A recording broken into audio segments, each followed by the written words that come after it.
Halo, selamat pagi, selamat bergabung di Liputan 6 Pagi Moji bersama saya Gracia Ben dan inilah informasi pertama untuk Anda, Saudara. Material longsoran tebing memutus jalur utama Trenggalek Ponorogo Selasa sore. Bongkahan batu besar menutup seluruh badan jalan hingga membuat arus lalu lintas pun terganggu.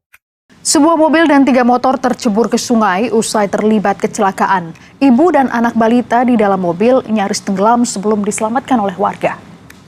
Saudara, truk yang mengalami remblong memicu kecelakaan beruntun di eksit tol Bawen, Semarang, Jawa Tengah pada Selasa malam.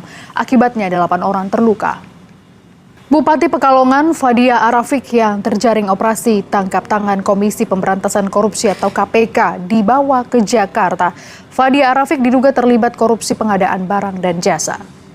Informasi mancanegara, Saudara, kota Teheran, Iran kian porak-poranda setelah dihantam misil dari Israel. Sejumlah orang tewas dan terluka. Sementara di tempat lain di Iran, ribuan orang berkumpul dan memakamkan ratusan siswa yang tewas akibat serangan Israel dan Amerika 28 Februari lalu. Panasnya situasi di Timur Tengah membuat Presiden Prabowo Subianto mengundang Presiden dan Wakil Presiden terdahulu.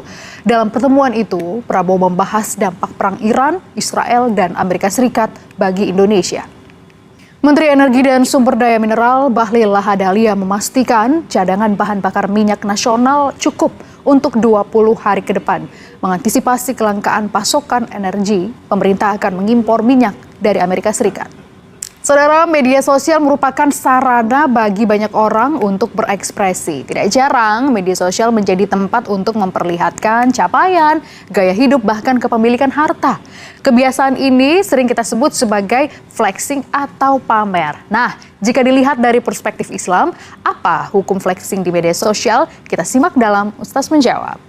Anda kembali di Liputan 6 Pagi Moji, Saudara. Seorang pria residivis kasus narkoba terpergok membobol gudang kosong.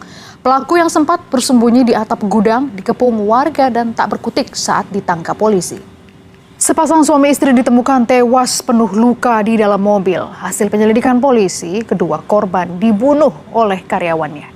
Ibu tiri yang seharusnya menggantikan peran ibu kandung justru menjadi monster mematikan. Korbannya adalah bocah 12 tahun di Sukabumi, Jawa Barat yang meninggal dunia di ruang ICU karena penganiayaan berat yang dialaminya.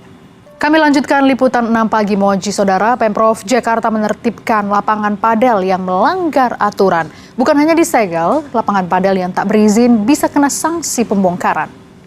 Pemerintah mengalokasikan anggaran sebesar 55 triliun rupiah untuk tunjangan Hari Raya 2026 bagi ASN, TNI Polri, dan pensiunan.